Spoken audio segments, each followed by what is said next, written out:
How to make a TikTok video with pictures. Hello everyone, welcome back to our channel and today we are back again with a new video.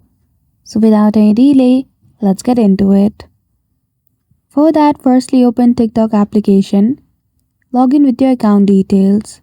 After that, at the bottom you see the option of plus. Simply click on it.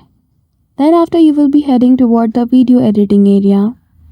Choose the option of gallery beside record and choose the picture which you want to make a video of.